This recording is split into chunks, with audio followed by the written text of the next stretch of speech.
Amados, vamos abrir a Bíblia lá em Mateus 6, 25. Evangelho de Mateus 6, 25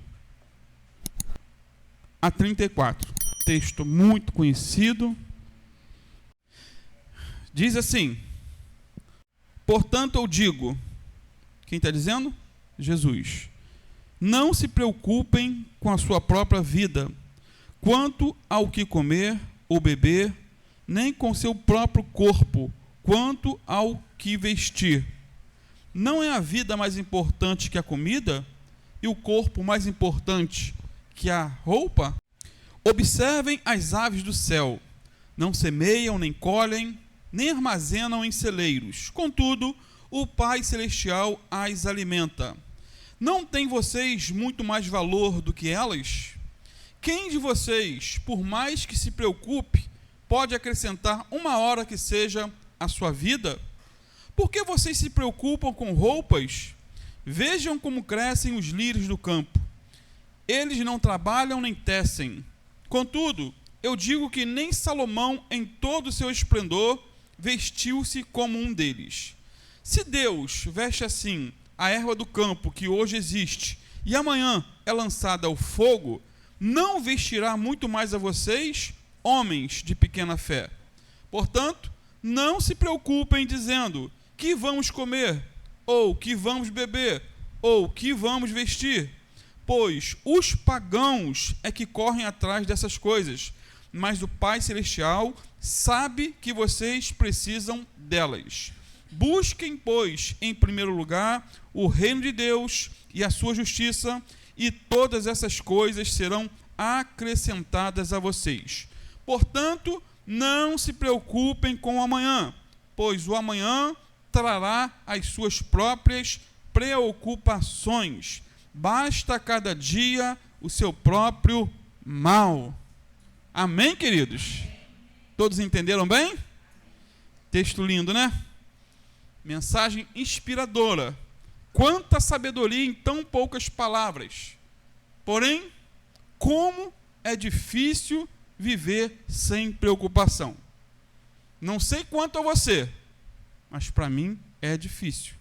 E Jesus já começou esse trecho dizendo o quê? Portanto, não se preocupem. Não se preocupem, amados. A palavra aí, portanto, no verso 25, e eu peço que você deixe a Bíblia aberta e confira o que eu estou dizendo. A palavra portanto aí no verso 25 é uma preposição que significa literalmente por causa disso, ou em razão do que foi dito antes. De acordo com o que eu disse antes, eu digo agora. Ou seja, Jesus está construindo aqui uma conclusão lógica e espiritual a partir de tudo que ele acabou de ensinar nos versículos anteriores. É uma preposição nos versículos 19 a 24, versículos esses que já estudamos. Nesses versículos, Jesus falou sobre 3 temas que estão intimamente ligados ao coração humano, né? Intimamente. No verso 19 a 21, ele falou de tesouros, né? E concluiu dizendo: onde estiver o seu tesouro, ali estará o seu coração. Nos versos 22 e 23, Jesus falou sobre o olhar, ou seja, a maneira como enxergamos a vida revela onde está o nosso coração. E por fim, no verso 24, Jesus falou de senhorio, dizendo que ninguém pode servir a 2 senhores. E esse foi o estudo de semana passada. Com isso, Jesus disse que não dá para dividir o coração entre Deus e mamão, entre Deus e o dinheiro.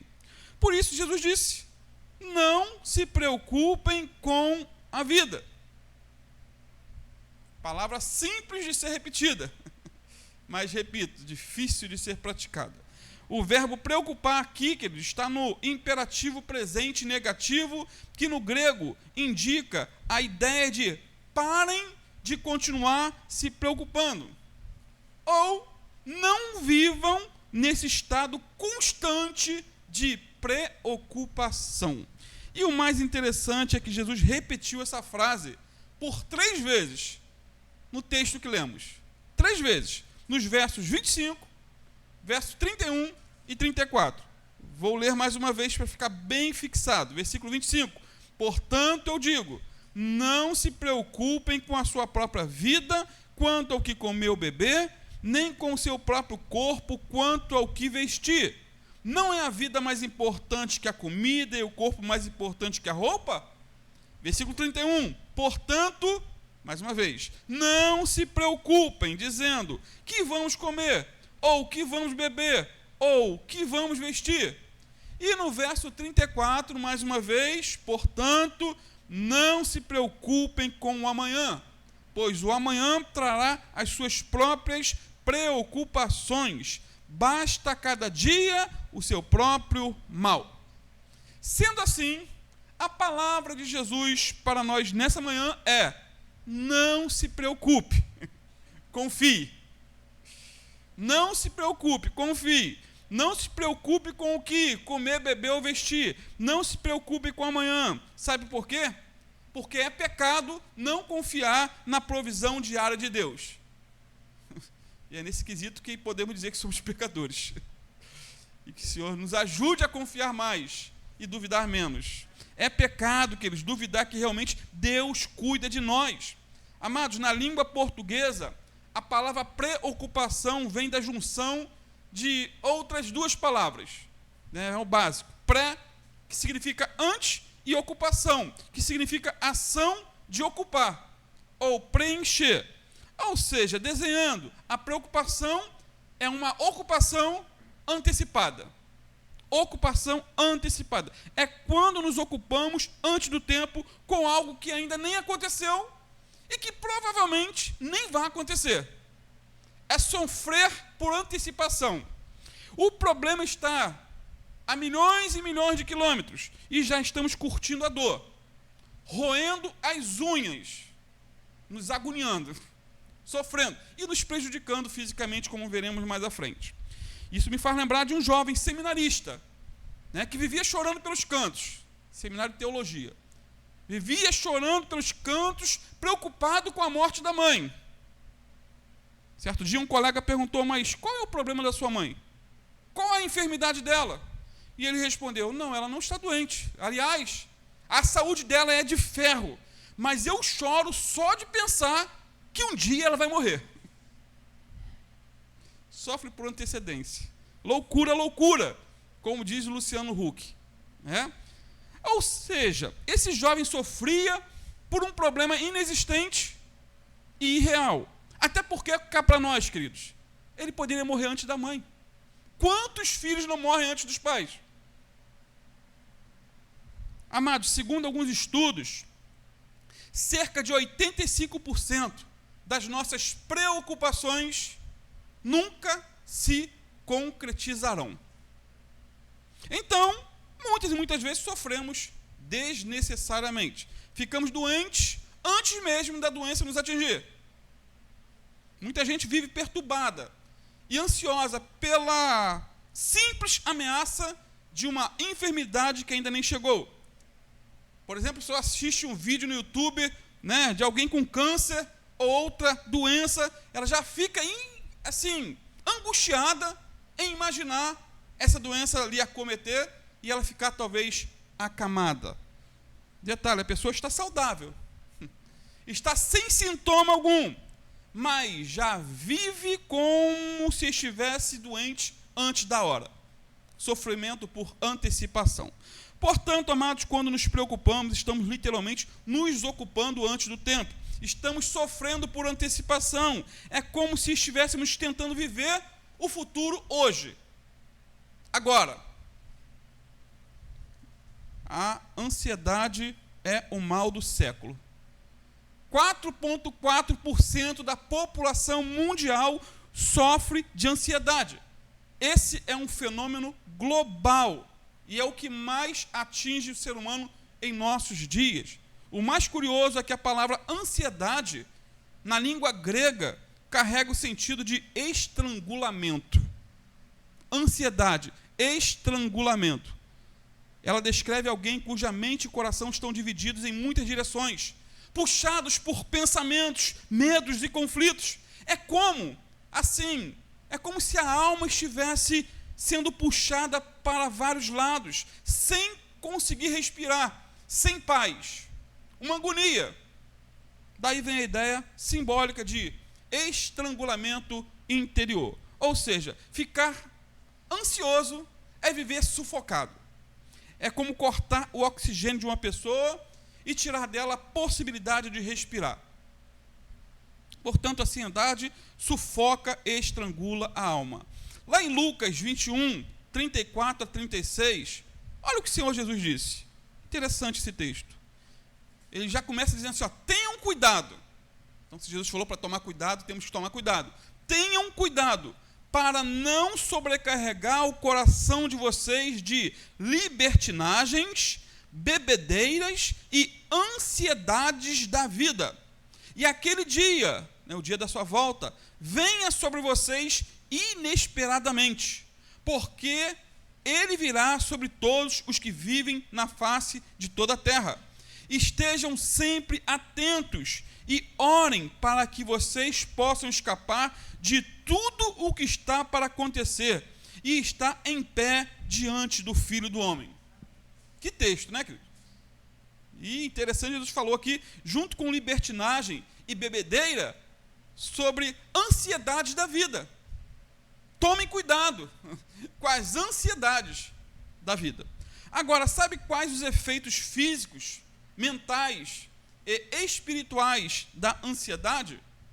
Efeitos desastrosos no nosso corpo, queridos. No corpo é o quê? Pressão alta, enfraquecimento do sistema imunológico, distúrbios do sono, dores musculares, dor de cabeça, alterações digestivas, cansaço constante. Ou seja, a preocupação consome a energia do corpo tentando resolver problemas que muitas vezes, como já disse, nem vão acontecer. A ansiedade ocupa o nosso coração quando tiramos os olhos da majestade de Deus para fixá-los na grandeza dos nossos problemas. Só que Deus é maior que nossos problemas. E fora os problemas físicos, ainda tem os efeitos emocionais e mentais, como irritabilidade, dificuldade de concentração, sensação constante de culpa ou insegurança. E mais, a preocupação repetida cria um ciclo vicioso. Quanto mais a pessoa pensa nos problemas, mais ansiosa ela fica. E quanto mais ansiosa ela fica, mais pensa nos problemas. E vira essa bola de neve, esse círculo vicioso. É um círculo vicioso que só se quebra quando confiamos e descansamos em Deus. Confiamos e descansamos em Deus. Além dos efeitos físicos e mentais, há também efeitos espirituais. A preocupação rouba a comunhão com o Senhor. Isso porque a alma preocupada tem dificuldade de orar e confiar. Portanto, a ansiedade é, sem dúvida, o mal do século. Inclusive, queridos, na área médica, já existe um termo amplamente reconhecido para descrever esse tipo de sofrimento interior, chamado de crise de ansiedade. Crise de ansiedade. E eu já tive crise de ansiedade. E é algo horrível. É algo terrível. Você pensa que vai morrer e vai no médico, faz os diagnósticos e está tudo bom. A pressão está normal, o coração está batendo bem, mas a sensação é de morte.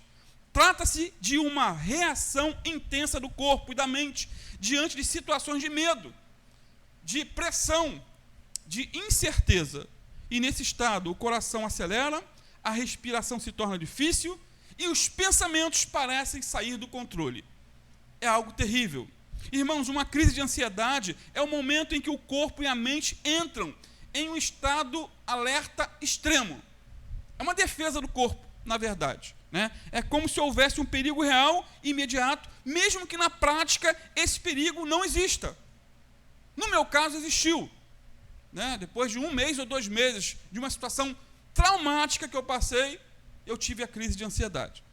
Então, nesse contexto, o cérebro libera uma grande quantidade de hormônios do estresse, adrenalina e cortisol, que provocam reações físicas e emocionais intensas. E o curioso é que essas reações são naturais em situações de risco, de problema real. O problema todo é quando o corpo aciona esse sistema sem motivo real. Sem motivo real. E a pessoa entra nessa crise de ansiedade.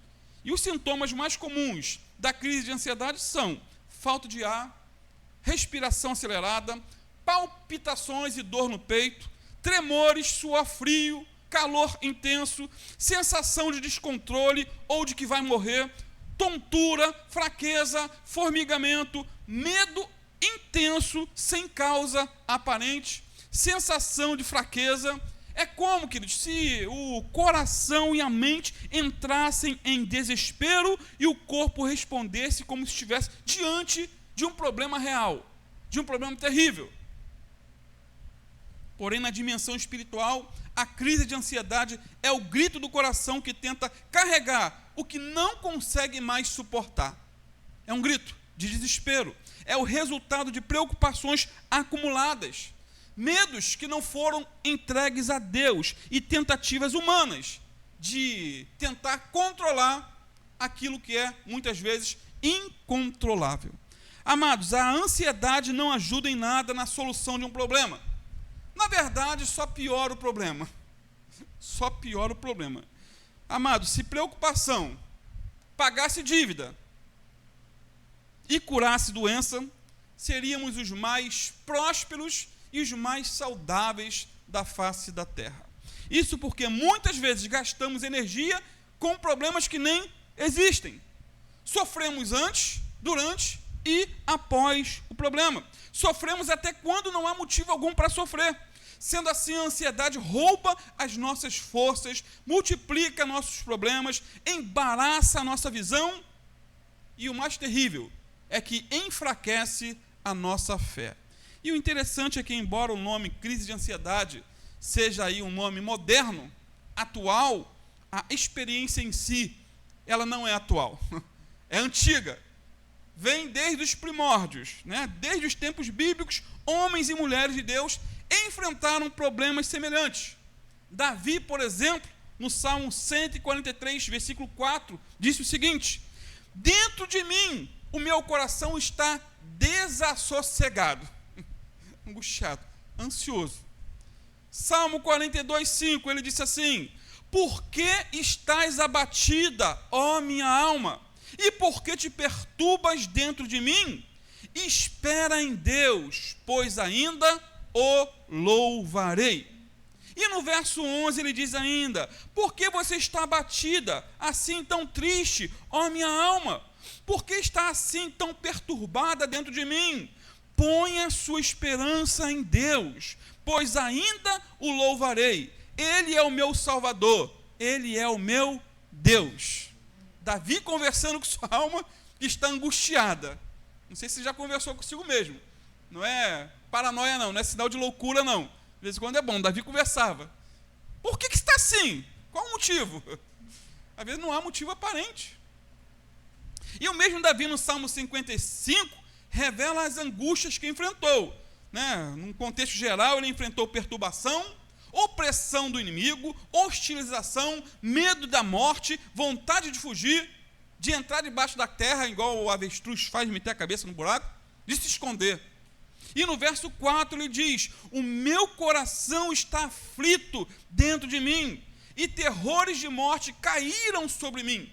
Contudo, amados, a solução para a ansiedade foi o que ele disse no verso 22 desse mesmo capítulo 55.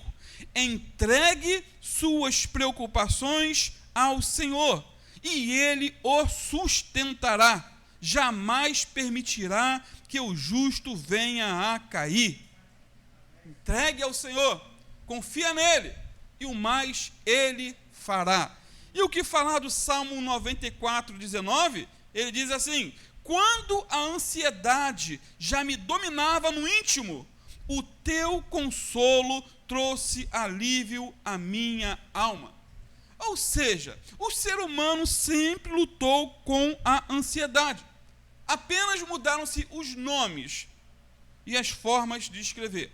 Agora, um detalhe a ser observado é que a prevenção quanto ao futuro, queridos, não é pecado. Prevenção quanto ao futuro. Quando Jesus disse, não se preocupem, ele não estava proibindo aqui o planejamento responsável e nem o cuidado para com a vida. Não é isso que ele está proibindo. O que ele está condenando era a preocupação ansiosa, a preocupação excessiva que nasce da insegurança e da falta de confiança no cuidado de Deus. Esse é o detalhe.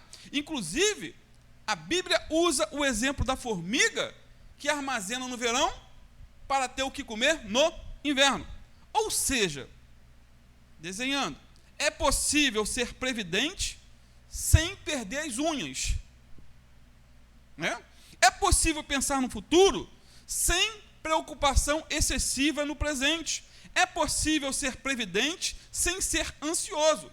E isso porque previdência envolve sabedoria, planejamento, responsabilidade. É pensar no futuro com equilíbrio. É agir com prudência e tomar decisões conscientes. Ansiedade, por outro lado, é o quê? É viver dominado pelo medo do que ainda não aconteceu. É quando o futuro governa o presente, roubando a nossa paz, tirando o nosso sossego, mexendo com o nosso sono. Ou seja, a diferença está onde? No coração.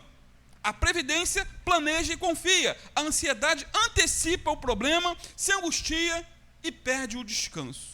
E o detalhe é que a própria criação de Deus, queridos, nos ensina o princípio da previdência sem ansiedade. A própria criação de Deus. Os passarinhos, Jesus citou aqui, eles fazem provisões para o futuro, construindo ninhos e alimentando seus filhotes. Passarinhos. Muitos ainda migram para climas mais quentes, onde tem mais alimentos. Portanto, o que Jesus proíbe não é a previdência, mas a preocupação ansiosa. E mais, ter uma vida sem ansiedade não é sinônimo de acomodação. Não podemos esperar o sustento de Deus sentados e com os braços cruzados, deitado eternamente em berço esplêndido, como é parte do hino nacional ou hino da bandeira, sei lá o quê. Temos que trabalhar. Amém? Jesus usou o exemplo das aves e das plantas como símbolo de passividade. Jesus usou o exemplo das aves e das plantas não como símbolo de passividade ou relaxamento, mas de confiança na provisão do Pai, enquanto cada um cumpre o seu papel.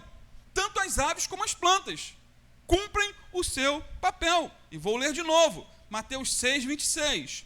Observem as aves do céu, não semeiam, não colhem, nem armazenam em celeiros. Contudo, o Pai Celestial de vocês as alimenta. Vocês não têm muito mais valor do que elas? E no versículo 29, 30, por que vocês se preocupam com roupas? Vejam como crescem os lírios do campo. Eles não trabalham nem tecem. Contudo, digo a vocês que nem Salomão, em todo o seu esplendor, vestiu-se como um deles. Vocês sabiam que as aves e as plantas trabalham em certo sentido? Tem algum tipo de esforço em certo sentido? Por exemplo, as aves buscam um alimento que Deus já proveu. Elas não passam o dia todo dentro do ninho dormindo. Não. Elas saem, vão e procuram alimento. O detalhe é que, enquanto buscam, não vivem ansiosas. Elas fazem a sua parte e Deus faz a dele. Até porque Deus não joga comida dentro do ninho, joga. Já viu uma minhoca voando para dentro do ninho?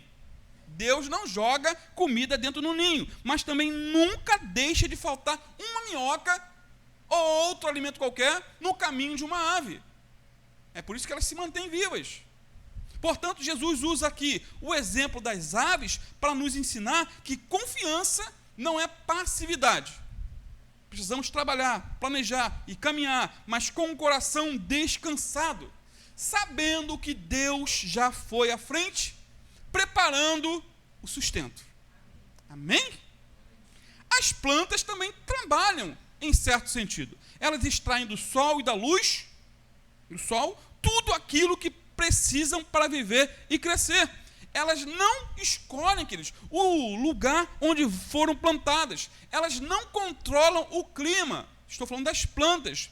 Ainda assim, elas fazem silenciosamente a sua parte, dia após dia. Isso porque, enquanto cumprem o seu processo, Deus cuida do crescimento. Sendo assim, Jesus está nos ensinando que o descanso não está em não fazer nada, mas em fazer o que nos cabe, confiando que o resultado final vem do Senhor. Fazemos a nossa parte e o Senhor é fiel e faz a dele. Por outro lado, estar livre de ansiedade não significa viver sem lutas, sem problemas, sem tribulações. Embora Deus vista a erva do campo, Ele não impede que ela seja cortada e queimada, como Jesus disse. Não impede. Embora Deus nos alimente, Ele não nos isenta de aflições e apertos, inclusive, muitas vezes, apertos financeiros. Isso é fato. Sendo assim, é correto planejar e até mesmo economizar para o futuro, mas é pecado preocupar-se com o futuro e permitir que o amanhã nos prive das bênçãos de Deus hoje, agora, nesse instante. Portanto, o que Jesus diz aí no versículo 25 do capítulo 6 a 34 é, em essência, um convite a não viver de preocupações, mas de confiança. Isso porque a preocupação, repito, antecipa os problemas, mas a fé em Deus antecipa as promessas. Quando tentamos resolver o amanhã, deixamos de viver o hoje, de desfrutar o agora.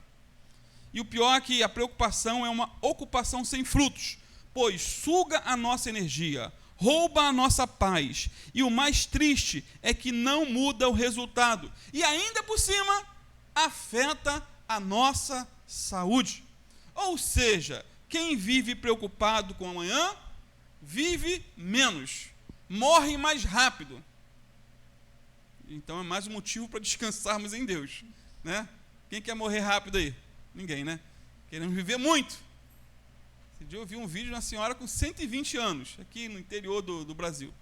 120 anos. Provérbios 14, 30, parte A, diz que o coração em paz dá vida ao corpo. Coração em paz dá vida ao corpo. Logo se deduz que uma vida atribulada, ansiosa e perturbada produz doenças para o corpo. É só inverter o versículo. Amados, milhões de pessoas no mundo sofrem de insônia. E uma das causas da insônia é a ansiedade. Não dormem. Estudos apontam que a insônia afeta entre 10% a 40% da população mundial. Em um estudo, mais de 50% dos pacientes com insônia disseram sofrer de ansiedade. Outro estudo mais recente mostrou que pessoas estressadas e ansiosas têm uma piora significativa no sono. Eu acho que ontem eu tive algum pico de problema, porque essa noite eu dormi muito mal. Muito mal. E quem não dorme bem acaba vivendo menos e pior. Mas dormir pouco diminui a qualidade de vida e aumenta o risco de várias doenças. É importante falar disso. Estudos mostram que a privação crônica de sono está relacionada à menor expectativa de vida. Isso não é um slogan alarmista, é ciência. Sabe quais são as principais doenças e problemas ligados ao hábito de dormir pouco, de não descansar? Doenças cardiovasculares. Amados, nosso coração sofre quando não descansamos. Quem dorme pouco tem maior risco de pressão alta, arritmias, infarto e AVC. Isso porque o coração não entra no estado de recuperação necessário que ele precisa durante o sono. Mas dormir pouco causa também obesidades e diabetes. Dormir pouco bagunça os hormônios da fome. A pessoa come mais, principalmente doces. Isso aumenta o risco de obesidade e diabetes tipo 2. Mais um detalhe, dormir pouco causa também depressão e ansiedade. A falta de sono afeta em cheio o equilíbrio emocional. O cérebro fica aí mais sensível, irritado e ansioso. O risco de depressão aumenta para quem dorme pouco. Até porque a mente exausta não consegue processar emoções. Mais um detalhe, dormir pouco causa ainda a queda da imunidade. Ou seja, quem dorme pouco adoece mais. Gripes, infecções e processos inflamatórios se tornam mais comuns, porque o corpo não se recupera durante a noite. E não terminou. Dormir pouco gera problemas hormonais. O sono regula hormônios importantes como hormônio do crescimento, hormônio do estresse e do metabolismo. Portanto, queridos, quando o sono é ruim, tudo se desorganiza no nosso corpo. É claro que acho que eu não estou falando para ninguém aqui. Todos dormem bem pra caramba. Deitou, dormiu, apagou, só depois de 8 horas acorda. Mais um detalhe, dormir pouco ainda causa falhas de memórias e dificuldade de concentração. O cérebro precisa de sono para guardar o que aprendeu no dia anterior. Precisa. Sem isso, a pessoa esquece mais, pensa menos e perde o foco nas tarefas do dia a dia. E o mais preocupante é que quem dorme pouco envelhece mais rápido. Misericórdia. Eu já passei 4 anos dormindo pouco, 2 ou 3 horas por dia. Que loucura. O milagre está vivo. A pele não se recupera bem, a imunidade baixa, o corpo desgasta mais rápido, a aparência e a saúde sentem. Por fim, quem dorme pouco corre risco de maiores acidentes. Sabia disso? A pessoa cansada reage mais devagar. Muitos acidentes de carro e de trabalho acontecem simplesmente por dormir pouco. E eu bati na ponte por dormir pouco nesse contexto de loucura que eu vivia. Dormi, bati na mureta. Graças a Deus não morri, estou aqui. Milagre de Deus.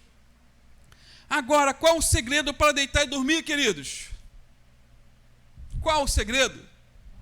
Ouvir uma boa pregação? Me faz lembrar de um pastor que toda vez que ele pregava, o povo dormia, né? Toda vez que pregava, dormia. Ele falou, meu Deus, por que o povo dorme tanto?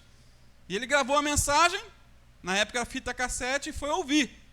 Em 3 minutos ele dormiu também. A mensagem era muito chata. Eu falei, caramba, tem que mudar, né? O meu repertório. Tem que ungir mais, orar mais, jejuar mais. Qual o segredo para deitar e dormir? Ouvir minhas pregações, você vai dormir bem. Ou então bota o hino de Sérgio Lopes, instrumental com som de chuva no fundo musical. Irmãos, é tiro e queda. Dorme. Qual é o segredo para deitar e dormir? O segredo é saber que o Senhor nos sustenta, nos ajuda e nos socorre. Salmo 3,5, Davi disse, eu me deito e durmo e torno a acordar, porque o Senhor é que me sustém. Amém? Salmo 4, versículo 8, ele disse também, em paz me deito e logo adormeço, pego no sono, ronco de montão, pois só tu, Senhor, me fazes viver em segurança.